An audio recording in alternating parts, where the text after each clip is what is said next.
vamos lá. Já que a internet. Ai, Chica. Então, boa tarde, minhas amigas, boa tarde, meus amigos. Nós estamos aqui na Sociedade de Estudos Espíritas Francisco de Assis, hoje é 10 de julho de 2025. E nesse horário nós estudamos essa obra, Diversidade dos Carismas, Teoria e Prática da Mediunidade, de Hermínio de Miranda. Nós estamos terminando, já caminhando para o final, né, do capítulo 16, que tem por título Semiologia da Comunicação Mediúnica. Nós estamos estudando o item 12, que fala de guias e controles, relacionamento com os médiuns. Mas antes de nós começarmos aqui o nosso estudo, vamos elevar o nosso pensamento ao alto, ao nosso Mestre Jesus, rogando, Pai, a bênção dele, né? Rogando ao Pai que nos fortaleça, que nos dê coragem, ombros fortes para cada um carregar sua cruz, né?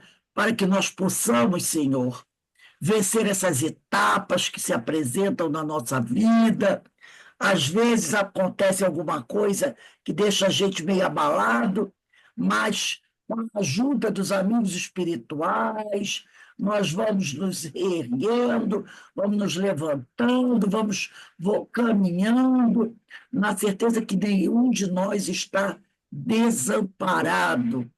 Os espíritos amigos estão sempre aqui, nos dando aquela força que precisamos, doutor Bezerra de Menezes, irmã Sheila, Ivone Pereira, todos esses companheiros que enviados por Jesus, amigos de caminhada, né? Alguns já se encontram no plano espiritual, eles vêm para nos dar aquele amparo, aquele sustento, aquela palavra amiga que nos conforta e que nos levanta e a gente vai em frente até o fim, como o Senhor assim o desejar.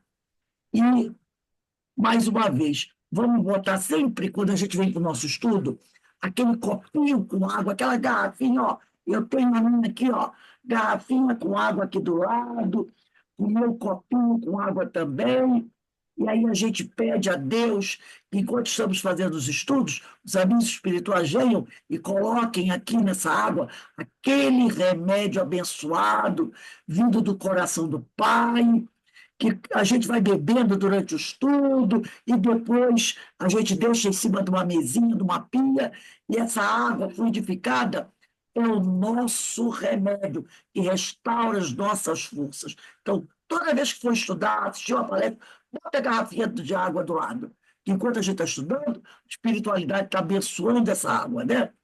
E aí são as misericórdias do Pai, as bênçãos do Pai, auxílio do Pai, né? O remédio que vem do coração de Deus que nos fortalece. E assim, envolvidos por essas bênçãos que caem do alto, pedimos a Deus que ampare e console todos aqueles nossos irmãos, não importa onde estejam, que se encontrem em sofrimento, todos possam ser amparados, consolados, restaurados em forças. E assim, Senhor, te pedimos amorosamente que nos dê a permissão para iniciarmos mais uma vez, nessa tarde de quinta-feira, os nossos estudos do dia. Graças a Deus. Então vamos lá, aqui ó, a nossa aguinha, ó, Daqui a pouco eu vou lá pegar. bebericando a água, que ali tem um remédio que a gente precisa, que Deus coloca para a gente aqui, né? As gotinhas abençoadas.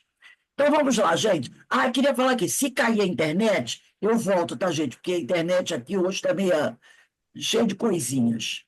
Então, qualquer coisa é só esperar que eu volto.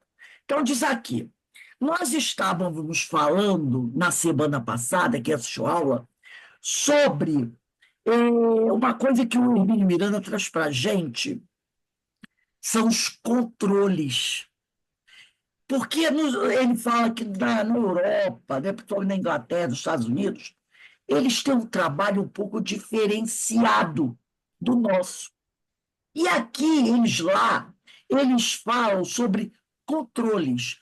Controles eles seriam guias espirituais, quase como que guias espirituais. Só que esses ditos controles, às vezes, eles interferem no trabalho do médium, né? E às vezes interferem não de uma forma muito boa, não.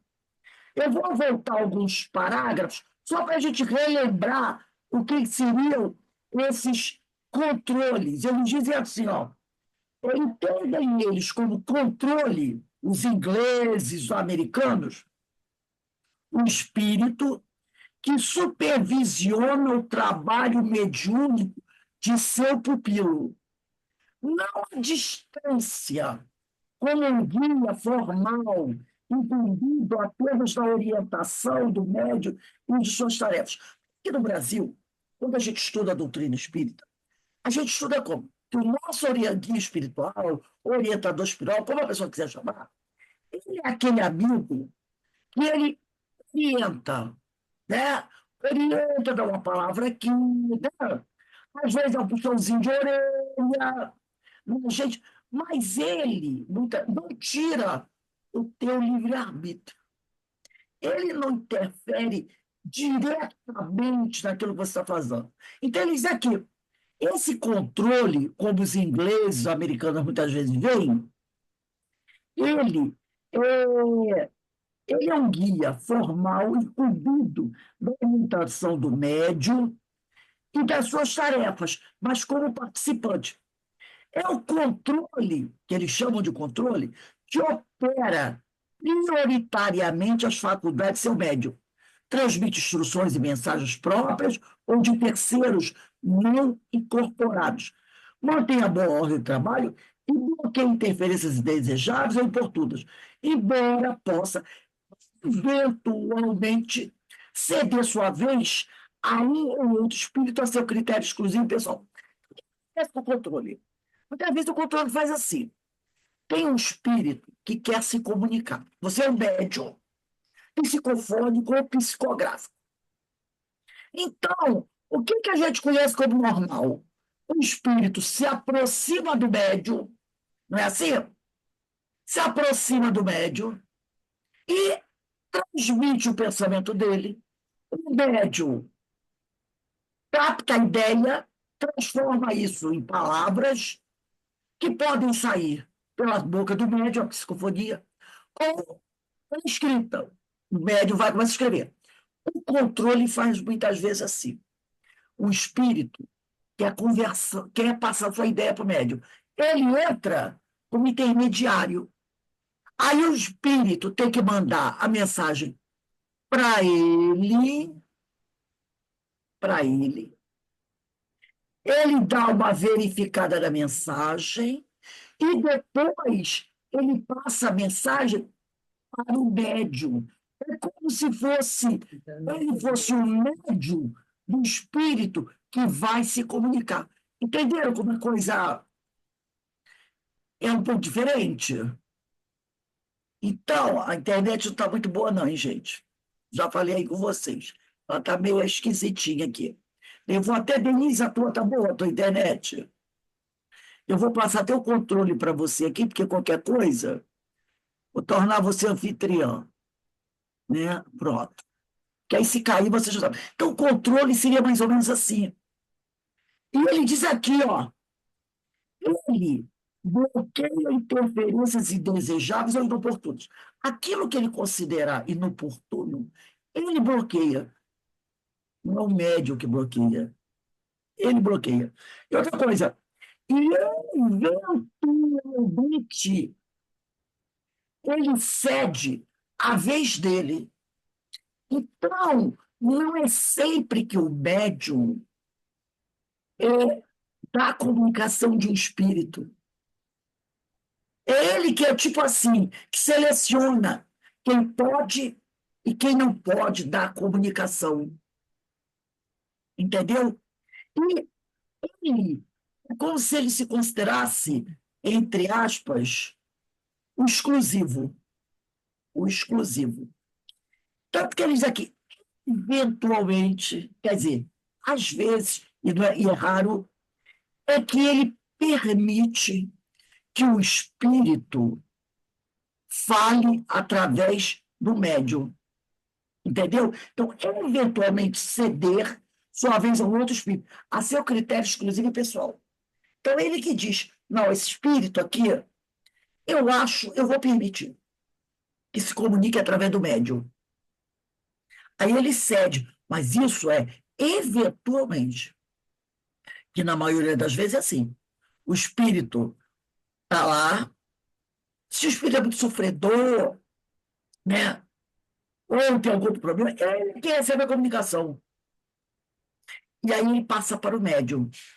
E aqui ele foi citar o Hermínio um exemplo de Emmanuel. Mas ele disse assim, Emmanuel não funciona como um controle. Se o espírito, quando que desejava falar com o Chico, vamos dizer que o espírito fosse muito sofrido, né? Muito doente, muito desequilibrado, Emmanuel vinha e ajudava o espírito, acompanhava o espírito, entendeu? E ele ia, dava um apoio ao espírito, ajudava o espírito na comunicação. Mas ele nunca ficou controlando o Chico para dizer, Chico, você pode dar a comunicação desse espírito, daquele outro espírito. Ou ele recebia a mensagem para passar para o Chico. Não. Ele ficava ali. Tanto que ele diz aqui, segundo a informação de Ranieri, que foi um grande médium, né? Já desencarnou, inclusive quem não conhece tem um livro chamado O Abismo, de Ranieri, ele informa que Emmanuel só interferiu de maneira enérgica e decisiva certa vez, quando Chico estava fazendo reuniões de materialização, que ele apareceu e mandou acabar com aquilo. Então, Emmanuel, Joana, não tinha essa exclusividade. Tanto é que Divaldo psicografou vários livros de outros autores. Manuel Filomeno de Miranda, Amélia Rodrigues. E Manuel Filomeno de Miranda falou diretamente com o Divaldo, sem interferência de Joana. Era Amélia Rodrigues falando diretamente com o Divaldo, sem interferência de Joana. Era Chico dando comunicação de André Luiz, Humberto de Campos, sem ter o Emmanuel ali policiando.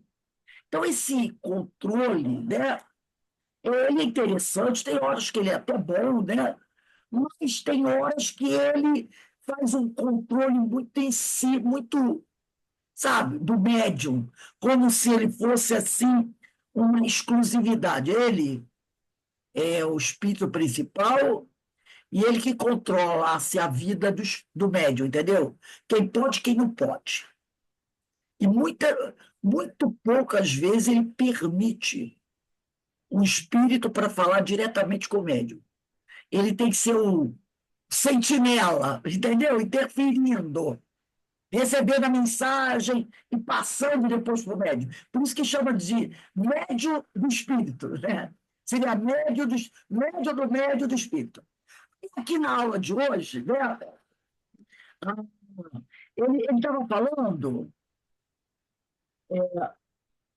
a gente vinha falando já do porquê no parágrafo anterior, onde nós vamos começar, quando ele diz assim, ele fala também sobre a questão do médium que abre mão da sua mediunidade, né, do seu trabalho. Quando ele diz assim, não é difícil, é o parágrafo anterior, de onde nós vamos começar. Ele diz assim, não é difícil,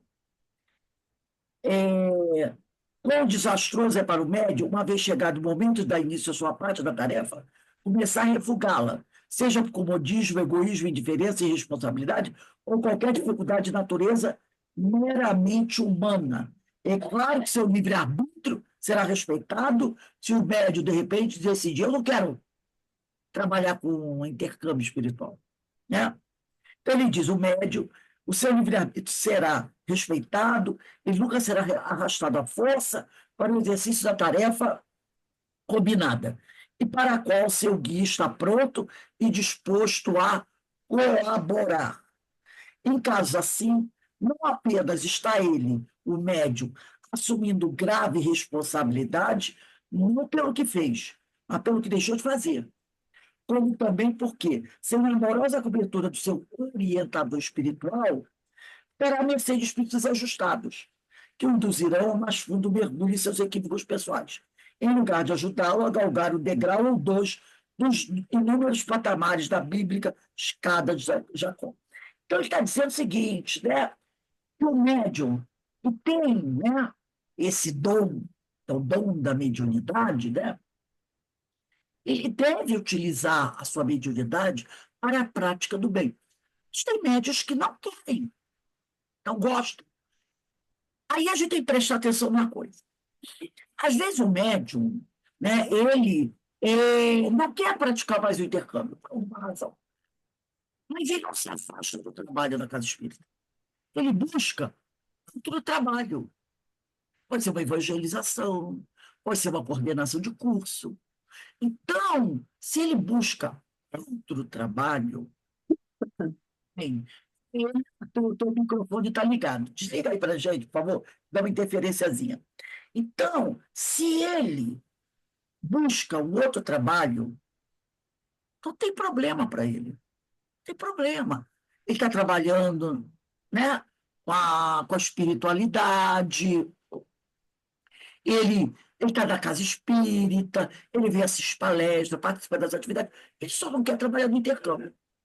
Logicamente que é uma perda, não é? Mas ele não está abandonando. Ele vai usar a mediunidade dele de outra forma. Mas tem alguns que abandonam. Ah, não quero mais ser muito chato ficar entrando em comunicação com o espírito, né? Eu vou largar isso para lá, não sei o quê, e abandona. No momento que ele sai da casa espírita, que ele abandona o trabalho, que ele não quer mais fazer o trabalho com Jesus, né? Ele vai fazer o quê? Assumindo uma grave responsabilidade. Por quê? Porque ele deixou de usar aquela mentalidade dele para o bem. Ele deixou de usar para o bem. Então, isso aqui, ele perde a amorosa cobertura de seu orientador espiritual. Se ele está na casa espírita, por algum motivo ele não quer trabalhar mais na mesa mediúnica, mas ele pode trabalhar no atendimento fraterno, ele pode trabalhar no tratamento da cura, irradiação, na evangelização. Então, ele está trabalhando dentro da casa com a sua mediunidade, aplicando passe. Mas ele larga tudo. Largou tudo. Eu não quero saber. Vai de estudar, vai trabalhar, vou embora. Vou à vida, vou viver a vida que eu estou cansado. O tempo está passando, não vou perder tempo, aquela coisa toda. Ele perde a proteção do seu amigo espiritual.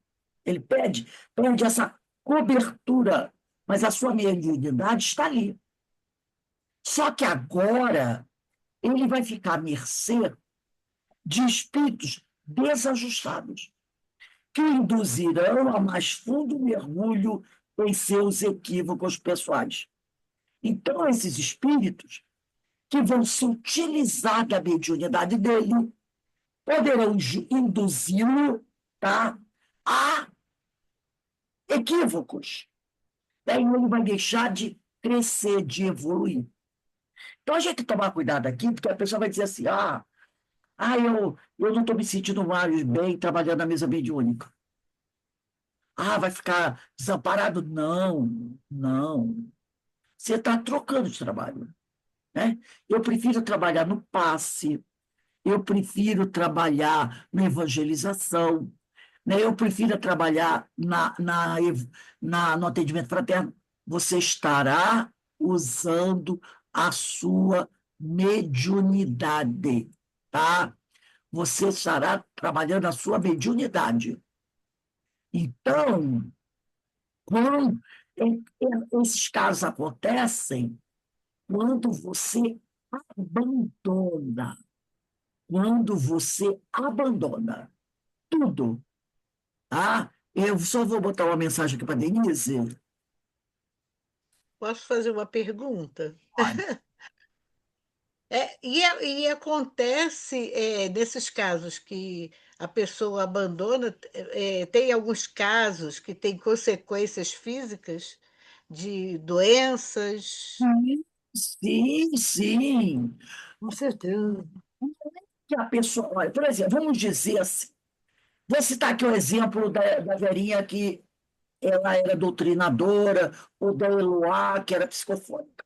Muitas vezes ela tem que parar o trabalho, não que a pessoa queira, mas porque a Para se pessoa tem um tratar. problema de saúde. Saúde, exatamente.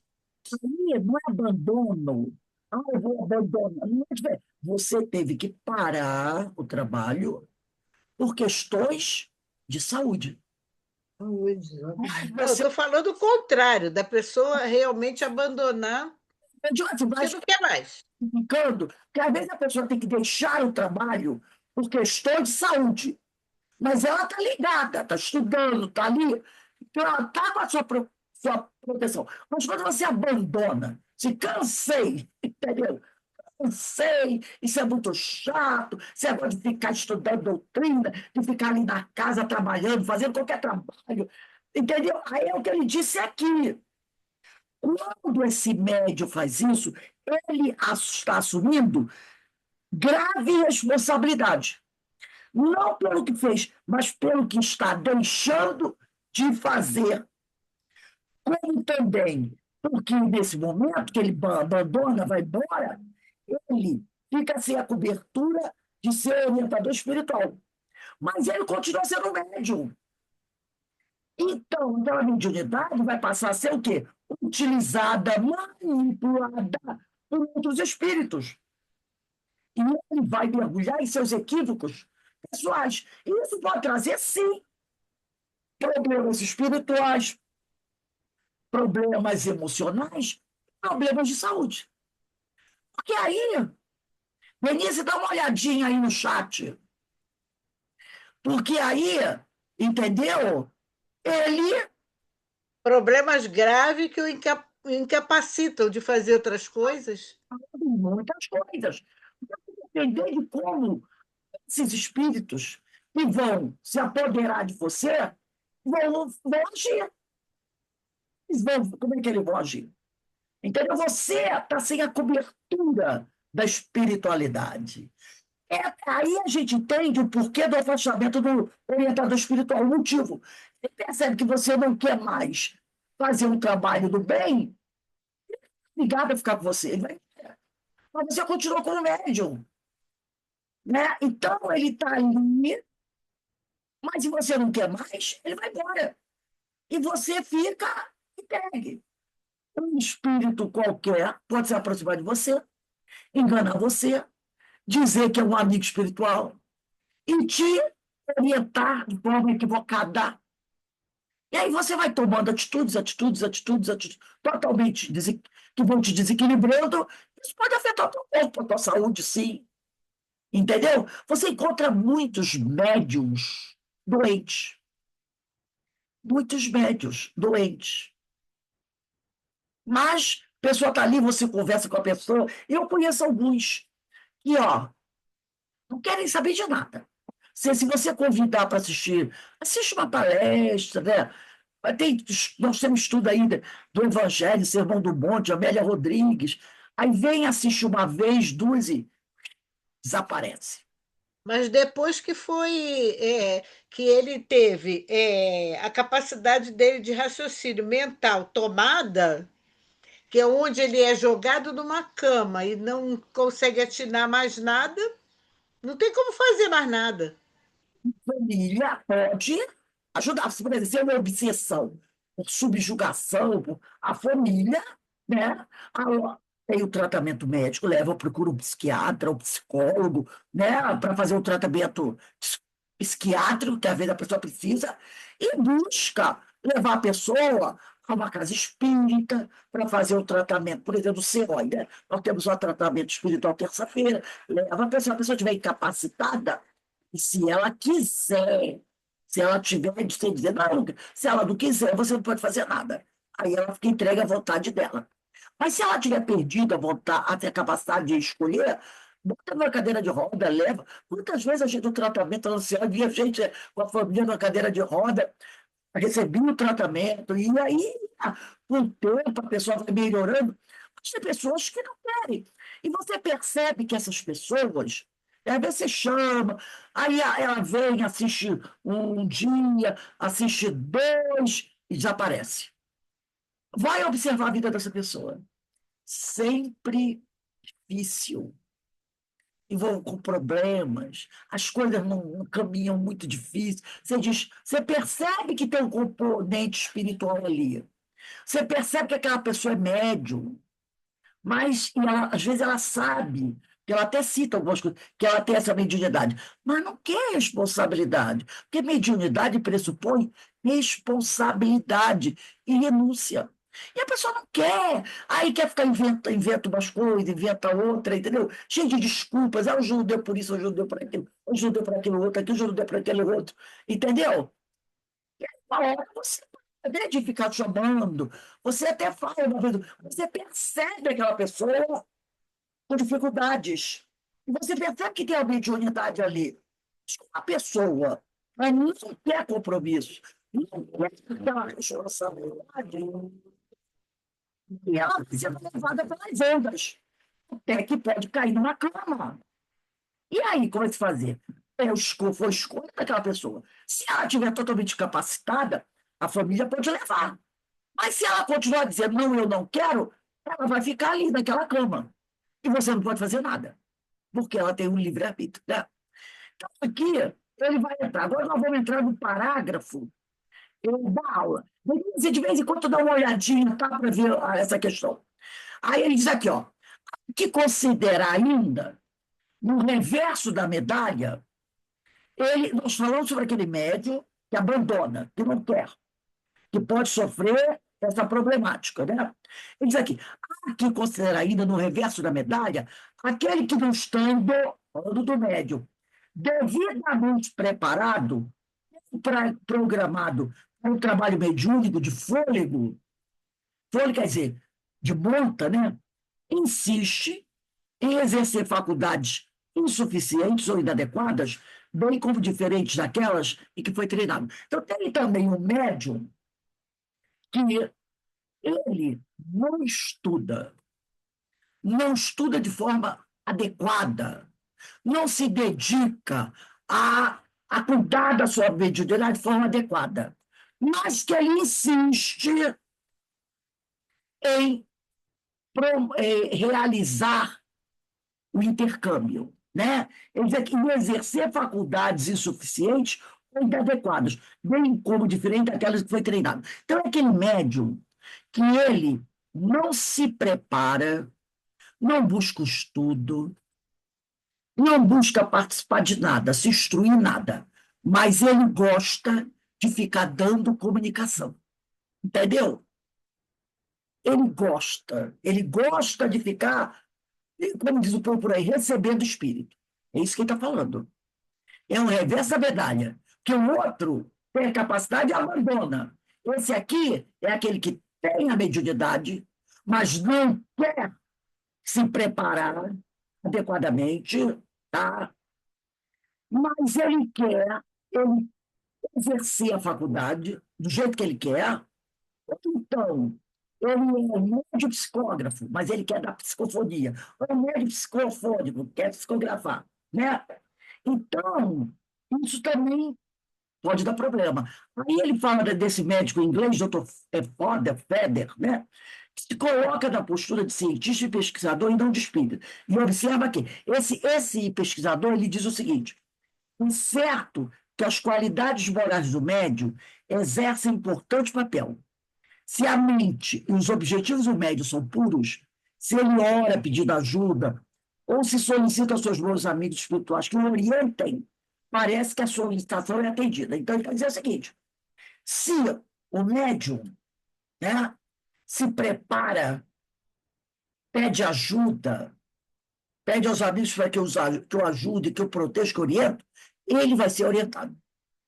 Mas não adianta você ficar assim, pedindo ajuda aos amigos espirituais para te ajudar, mas você não procura se aperfeiçoar naquela mediunidade sua. Porque tem muita gente que gosta de dar comunicação. Gosta. Abre a tal da barraquinha, recebe o caboclo tal, o espírito tal, o outro tal, aí quer dar orientações para todo mundo, mas não tem preparo nenhum e nem deseja ter. Esse espírito também, esse médium também pode se prejudicar, porque ele está abrindo a mediunidade para qualquer espírito. Ele quer dar comunicação. E às vezes ele toma nomes, né? Nomes famosos, nomes importantes, e as pessoas acreditam. Isso acontece muito, isso acontece muito. É uma coisa que acontece muito. É ver você ver pessoas que têm mediunidade, mas que não querem estudar, não querem responsabilidade, não querem participar de uma reunião pública e que ficam dando comunicação. Entendeu? Isso é meu problema. Aí aqui ele vai dizer outra coisa. Já contudo, o doutor Feder, eu vou chamar de Feder, que nem sempre são do melhor gabarito os que se propõem servir como guias ou controles. Entendeu? Então, ele está dizendo que, às vezes, esses espíritos que dizem ser guias ou controles, controle é aquele, a palavra vem bem da controle, né? Não são espíritos do melhor gabarito. E parece até que alguns disputam a oportunidade de fazê-lo. De minha parte, diz Hermínio, entendo a situação de outra ótica. A disputa pode ocorrer e ocorre até com significativa frequência. Não, porém, entre guias que estejam a disputar um cargo ou um encargo, mas entre espíritos cujas intenções são, no mínimo, discutíveis, em agressivo assédio sensitivo. Então, quando tem um espírito desse, que quer exclusividade do médium, que não deixa que outro espírito se aproxime do médium para dar comunicação, o Hermínio diz aqui, isso não é um guia espiritual, né? Isso não é um orientador espiritual, entendeu? São espíritos que já têm outra índole, né? De outra índole, porque ele rechaça qualquer espírito que se aproxime do médium. Isso acontece muito na fascinação. Isso acontece muito na fascinação. Porque lembra que a gente estudou sobre fascinação?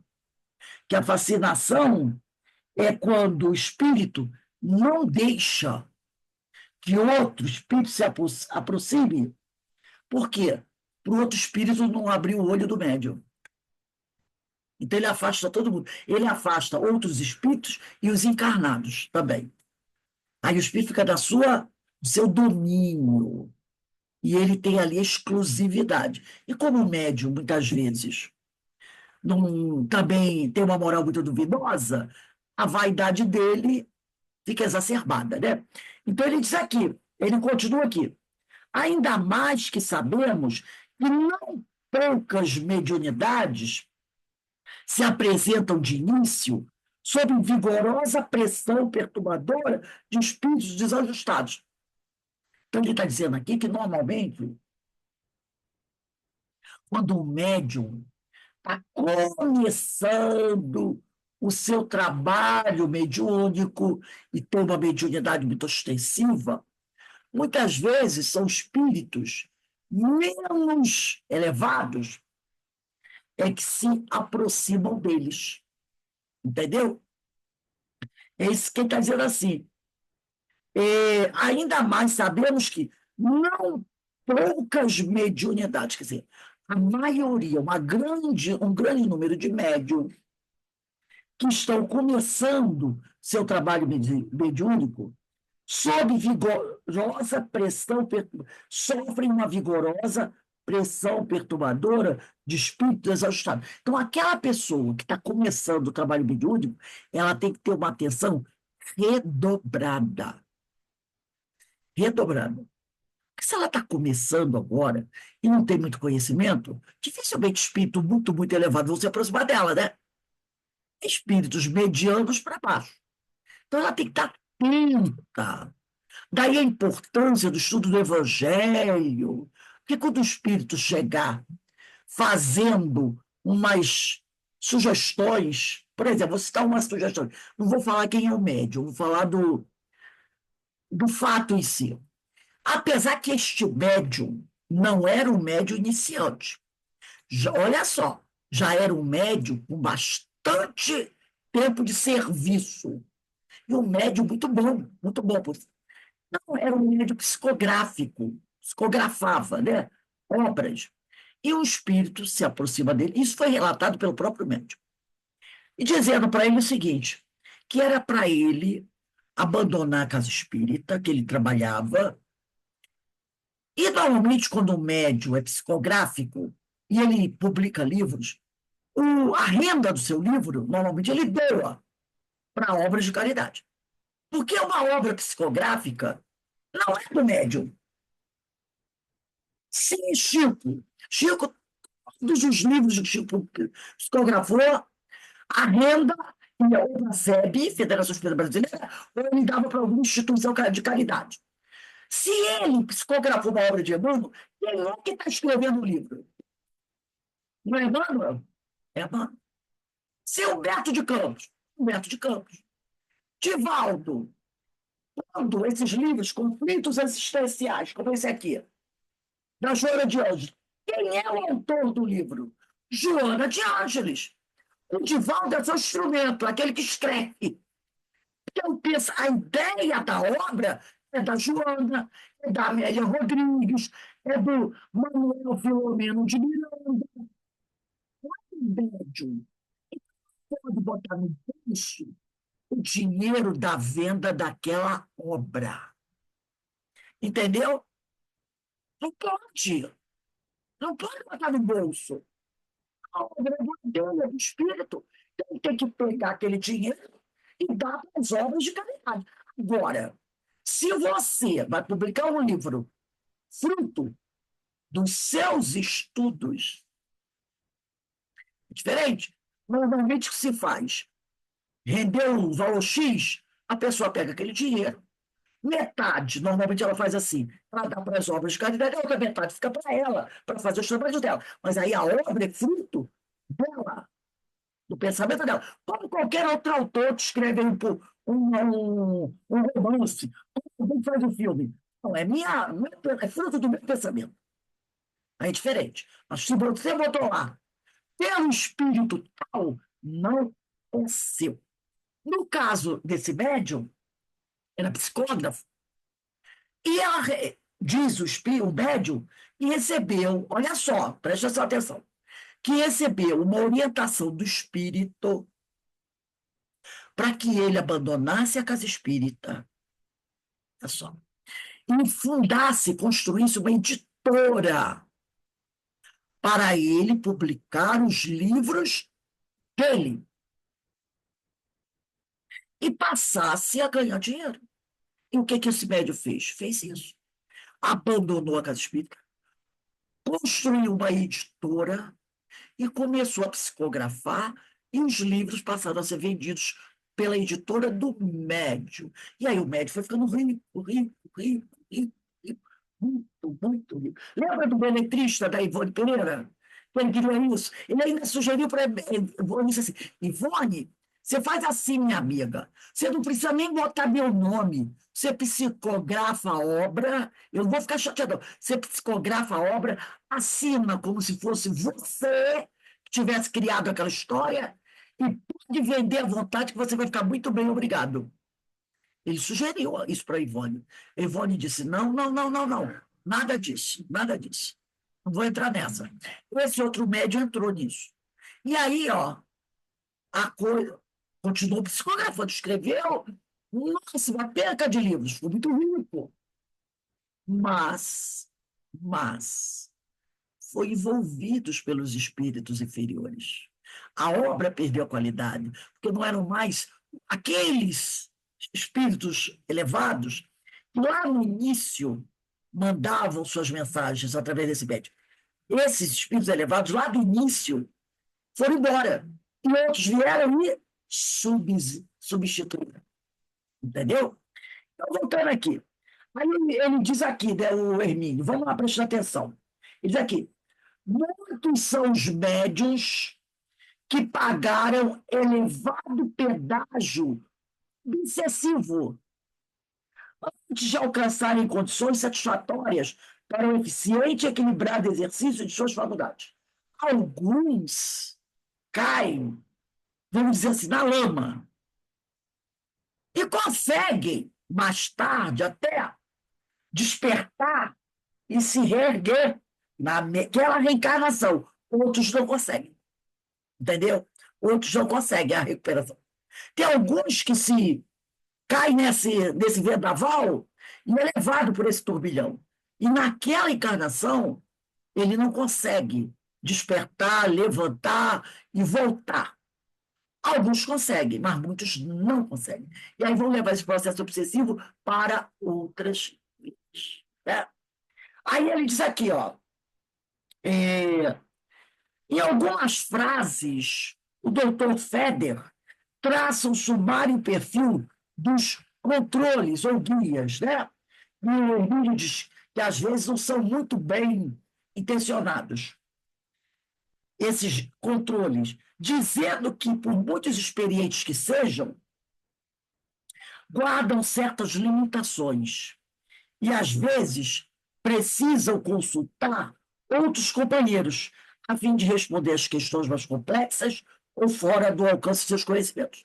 Então, ele diz que também tem uns guias, alguns controles, que quando você pergunta alguma coisa a ele não sabe responder. E aí, né, ele vai buscar resposta com outros para te dar. Isso é quando ele é moralizado. Porque quando ele não é moralizado, ele não sabe a resposta, ele inventa. Ele inventa uma resposta para te dar. Né? Aí ele diz aqui: isso é verdadeiro. Como escreveu Kardec, os espíritos não são mais do que seres humanos desencarnados e, por isso, não se convertem em sábios ou santos no momento seguinte ao da morte do corpo físico. Então, tem muita gente que, de forma equivocada, acredita o seguinte: foi o espírito que falou? Ah, então, ó, não tem dúvida nenhuma. Foi o espírito que falou. Que falou. Então, eu não tenho que ter dúvida. Inclusive, hoje, é, eu mandei para um grupo de amigos, que são espíritas, eu mandei para vocês não, mas vou botar lá no grupo. Eu mandei para outro grupo de amigos, como meu bom dia. Bom dia, eu sempre boto uma mensagem, escrevo bom dia. Mandei duas para vocês hoje, mas mandei essa para outro grupo de espíritos, de amigos. Que diz assim: está lá na Revista Espírita, Jornal de Estudos Psicológicos, de abril de 1869, Profissão de Fé. Aí ele, Kardec, diz assim: o primeiro controle é, sem sombra de dúvida, o da razão, a qual é preciso submeter, sem exceção, tudo quanto vem dos espíritos. Então, ele diz isso. O primeiro controle que você faz de uma comunicação que vem do plano espiritual é, sem sombra de dúvida, o da tua razão, da tua inteligência. E ele diz, a qual é preciso submeter tudo que vem dos espíritos. Então, todas as informações, todas as mensagens que tiver escrito assim, espírito tal, você tem a obrigação de refletir sobre aquilo. Então, por exemplo, esse caso desse espírito que eu falei para vocês, ele recebe aquela mensagem: olha, abandona a sua casa espírita, abre editora, vende meus livros, eles são seus. Fica aqui dando dinheiro para a casa espírita, não. Você vai montar sua editora, o dinheiro vai para o banco, e você que vai usar o dinheiro que você quiser. Larga esse negócio de casa espírita. Aí você recebe uma mensagem dessa. O que você tem que fazer? Passar pelo teu critério, pela tua razão. O que é isso? Daí vocês o estudo. O que é que eu aprendi dentro da doutrina? O que é que eu aprendi no Evangelho? Dai de graça o que de graça recebeste. Você pagou pela sua mediunidade? Não. Deus deu para você essa mediunidade de graça, não é? Para que você a utilize para fazer o bem. Não é só para você, para a coletividade. Fazendo para a coletividade, você está fazendo para você. Então, dai de graça o que de graça recebeste. Pronto. Se o Espírito diz isso para mim, eu vou dizer, ó, desculpe, mas o meu mestre, que está no Evangelho, me ensinou que dai de graça o que de graça recebeste. A mediunidade eu recebi de graça do Senhor, para utilizar para o bem. Eu não posso largar minha casa espírita e montar uma gráfica para ganhar dinheiro e botar o dinheiro no meu bolso. Porque eu estarei usando a minha mediunidade para ganhar dinheiro. Então, se o espírito recomenda isso para você, é o que o Kardec falou. Você já fez um controle. Opa, essa mensagem não é boa. Então, o espírito rechaça. Por isso que Kardec fala na Revista Espírita, abril de 1864. O primeiro controle é, sem sombra de dúvida, o da razão, baseado naquilo que você já aprendeu, a qual é preciso submeter sem exceção. Sem exceção. Tudo vem dos espíritos. Aí alguém diz assim, essa mensagem é Emmanuel, passa pelo controle da razão. Mas é Emmanuel. Mas o Kardec falou que é sem exceção. Ou essa mensagem mandou Filomeno de Miranda, passa pelo controle da razão. Mas é Emmanuel Filomeno de Miranda? Não. Kardec, porque o nosso, né? Kardec, o codificador. Falou, sem exceção. Então, Manuel Filomeno de Miranda, me desculpe, Emmanuel, me desculpe, mas eu vou fazer uma análise. E com certeza eles não vão ficar aborrecidos, porque eles também conhecem Kardec, estudam Kardec. A Joana de Ângeles, ela não vai ficar nem um pouquinho chateada. Ela vai ficar chateada se eu não fizer isso. Porque nós aprendemos, falar da codificação, analisa, e não precisou nem Kardec, né? Lembra João? Primeira carta, eu gosto muito disso aqui. Porque se alguém disser assim, mas aí, ó, é Kardec, né? Kardec era um mortal como nós, um homem cheio de problema. Eu digo, tá tudo bem, mas é o seguinte, ó. João, discípulo de Jesus, aquele, né, que acompanhou Jesus na cruz, ficou ao lado de Maria, né? E viu Jesus morrer na cruz, e que Jesus mandou ele cuidar da mãezinha dele. João disse assim, na primeira carta de João, capítulo 4, primeiro, não é o Evangelho de João, é a primeira carta de João, capítulo 4, versículo. Olha o que João disse aqui, ó. Capítulo 4, caríssimos, quer dizer, meus irmãos queridos, não deis fé a qualquer espírito. Não deis fé a qualquer espírito. Mas examinai se os espíritos são de Deus. Porque muitos falsos profetas se levantarão no mundo. Então, João diz assim, ó, meus queridos, não acrediteis em todos os espíritos, mas vai, examinai se os espíritos são de Deus. Como? Como é que eu vou saber que o espírito veio de Deus? Se o que ele falar está em acordo com o Evangelho de Jesus, com os ensinos de Jesus. Então, há 2.000 anos atrás, João chamou atenção para a gente. E o que Kardec fez? Está repetindo, reafirmando, né? Ratificando a palavra de João. Está dizendo, ó, então, eu não posso dizer, o Espírito me enganou. Porque João já falou isso e Kardec ratificou isso. Analisa tudo que vem do Espírito. Não interessa se o nomezinho é poderoso ou se não é poderoso. Você tem que observar, analisar toda a mensagem que você lê, para você não fazer besteira. E aqui ele vai dizer aqui, ó. E aí o Kardec falou, os espíritos não são mais do que seres humanos desencarnados. Os espíritos não são mais do que seres humanos desencarnados. E por isso não se convertem em sábios ou santos no momento seguinte ao da morte do corpo físico. Então não é porque morreu que virou santo, sábio. Não. São homens desencarnados como nós. Aí ele vai dizer aqui: na própria codificação, encontramos questões que mesmo as entidades que compunham a equipe do Espírito de Verdade declaram com a singeleza pura da grandeza desconhecer, ou não ter como explicar pela carência de terminologia ou de conhecimentos adequados por parte dos encarnados.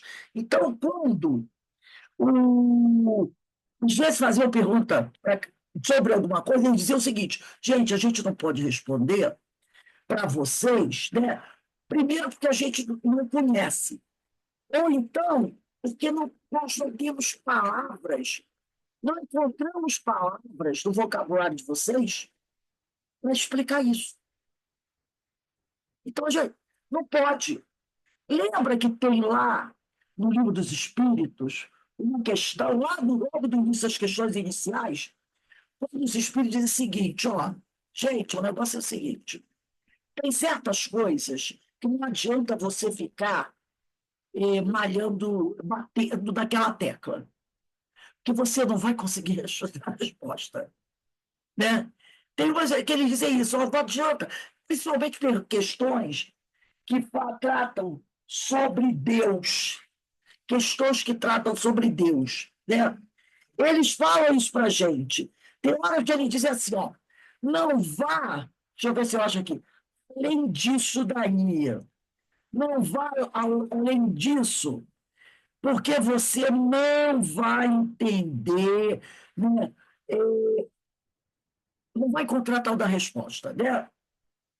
Então, não vai além, por aí, né? Você não vai conseguir entender, né? Para por aí, não vai à frente disso. Ele está querendo dizer o seguinte, que nem eles têm condições de responder a tudo, né? Eu estava aqui olhando para tentar ver, né, se eu acharia essa questão aqui do Livro dos Espíritos, que eu acho muito interessante. Ele dá esse alerta para a gente. Não vá além disso, porque você não vai encontrar a resposta desse tipo de coisa. Você não vai encontrar, porque não dá, tá? Não dá para você chegar à resposta. Essa resposta, do nível evolutivo que vocês estão, vocês não vão chegar, não vão conseguir, né?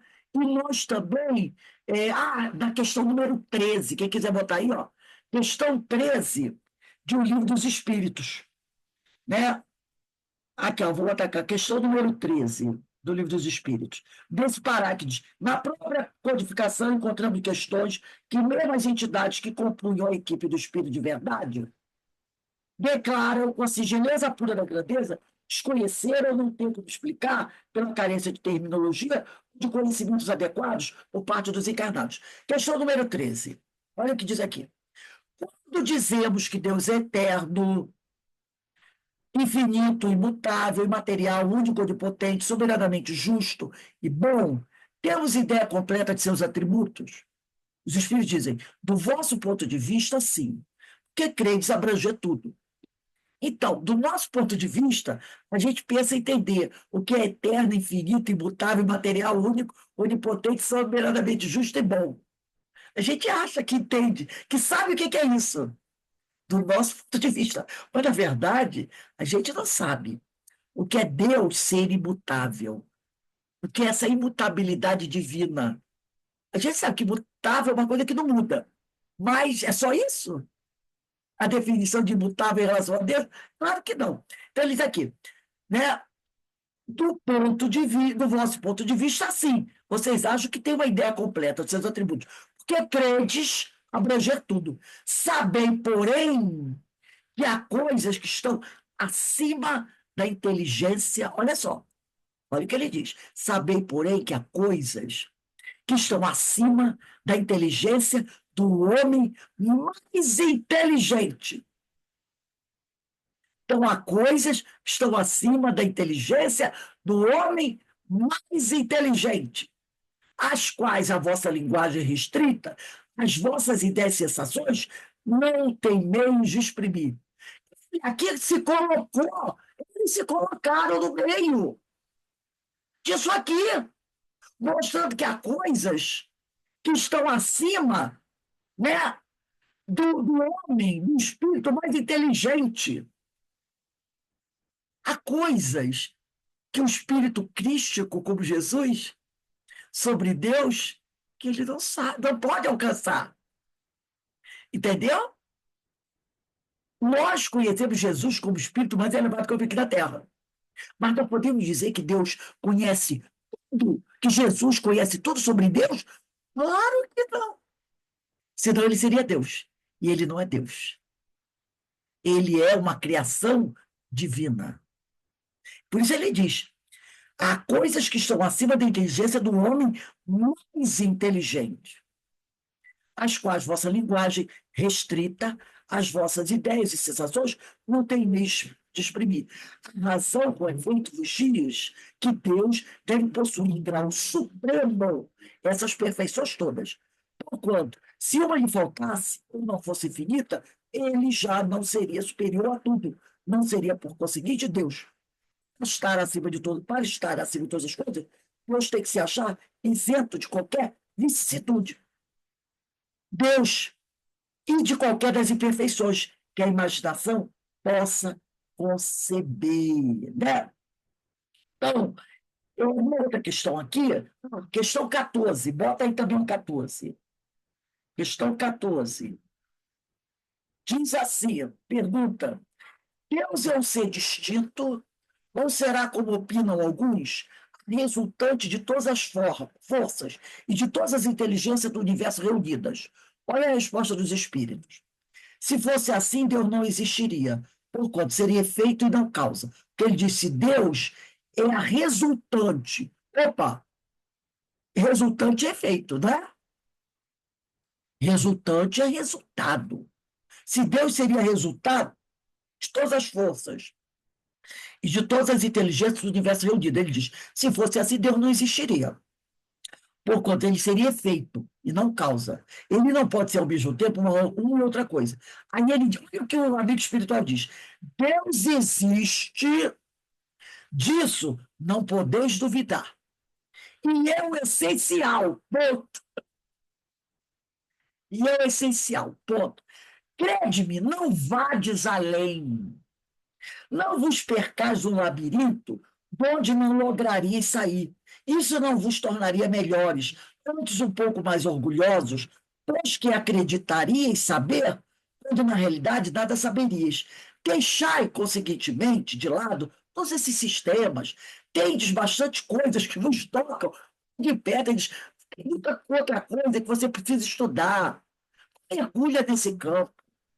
A começar por vós mesmos. Estudai as vossas próprias imperfeições, a fim de vos libertardes dela, o que será mais útil do que pretenderdes penetrar no que é impenetrável. Ele falou assim, ó: você acredita que Deus existe, tá?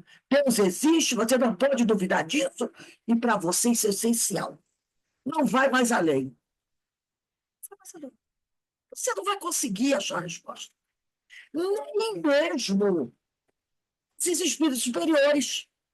Nem eles vão poder mergulhar mais além. E o espírito que é verdadeiramente sábio, ele sabe o limite do seu conhecimento.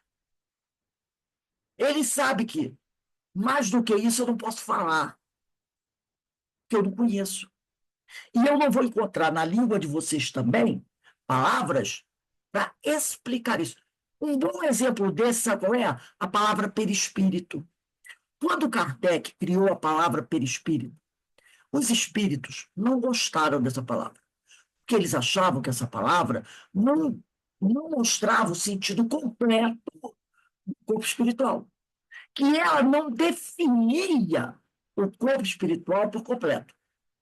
Mas Kardec insistiu nessa palavra, porque Kardec não conseguia encontrar outra palavra.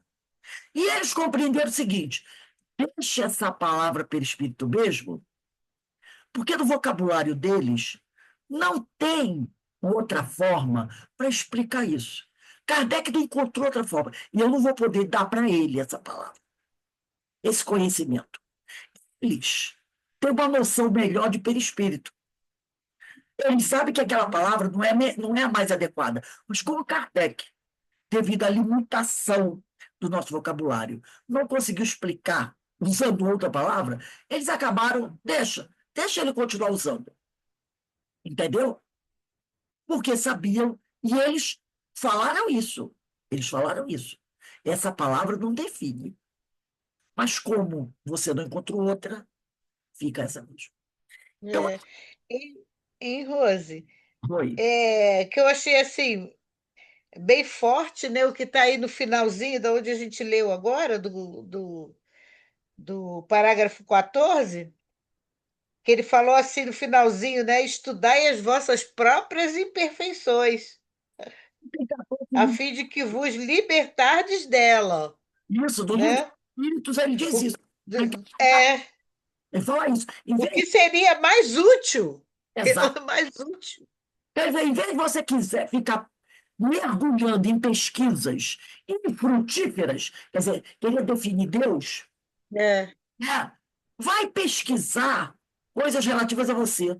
é você mesmo, é isso aí. Sua moral, vai se É, evangelizar, que isso vai ser bem melhor para você.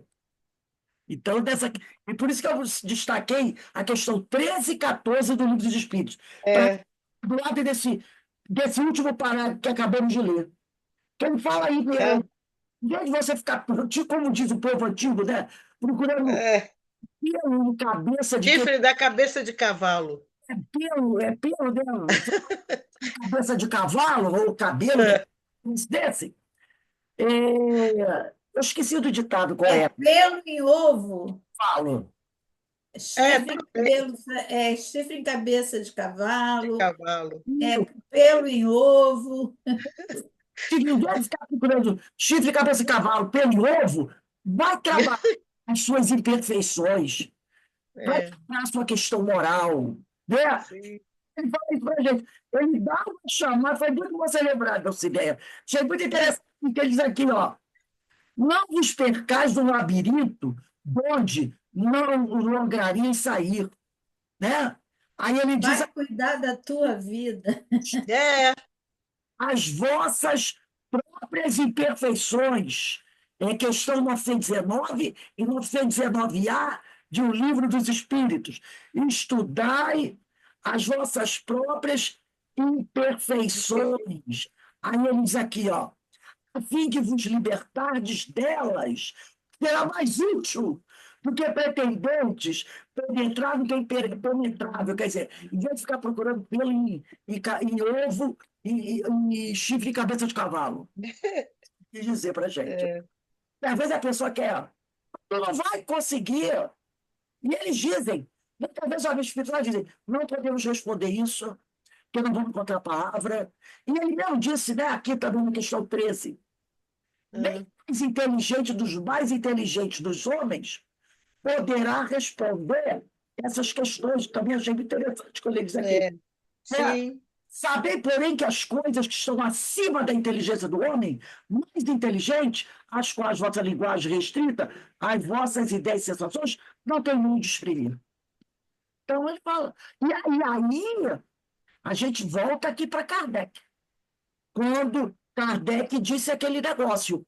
O primeiro controle é, sem dúvida, o da razão, a qual é preciso submeter, sem exceção, tudo quanto vem dos espíritos. Então, você tem que ter esse bom senso de analisar o que os espíritos estão dizendo e dizer: não, isso aqui não é para mim, não. Isso não me interessa, não. O que você está falando aí não tá adequado o que eu estou estudando. Deixa isso para lá. Eu não vou na tua onda, não. E deixa de lado. E tem aquele detalhe: se o que o espírito está falando for verdade, voltará.